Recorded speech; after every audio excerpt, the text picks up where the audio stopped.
Baygon. Cherry mo yun. Dami na ano. Yan ang masarap. Kalamansi. Ngayon, kalamansi ang dami. Anak, huwag mo na yung ilaw pa yan. Hindi nga nagbabaksan. Yung pumuputok na yung ano na, yung pagitan. Ito hindi. Manali ka. Di pa yan. Kailan hindi ko lalaki kasi ano. Daddy, oh. Hindi pa ano yan. Hindi pa, painugin pa yan sa bahay. Sa bigas. Huwag kalamansi. Ay, huwag may ano. Walo trumpo. Walo trumpo. Lubog pa ako. Yung pangit yun eh. Nabuhay ito. Dapat naman. Kasi nung ulit tayo. Ha? Marami bunga, marami ng binunga, no? Ayun, sa taas, oh, dami. Asan? Oh. Kinakain ng bayakan pag ano eh. Ano ba yakan? Paniki. May kuha ka ng kalamansi. Ito ah. Ang liit oh. Nayo kalamansi.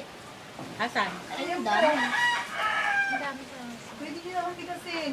Malalaki na po yan. Di pa lalaki yan. Sino nagtanim niyan? Asa yung tanim mo dyan? Ha? Di ba may tanim ka Ito dyan? ano to? Suha? Yung buto, ang buto ng manok, no? Hindi, buko. Man ano to? Yan ang suwa. Yun eh. Lipat mo na yan. Dila. Kaya kuha tayo po, ano dyan? Binigay lang ni Toto yun. Nagkainin yung manok. Lagay mo rito. Gilid mo. Ano, kalagyan lang ito sa may gagambay. Ito yung ano, makopa. Makangaway. Bulaklak na. Hindi ka na. Nakakuha na nga ako ng Doon sa bunga kabila. dyan nakaraan. Ako.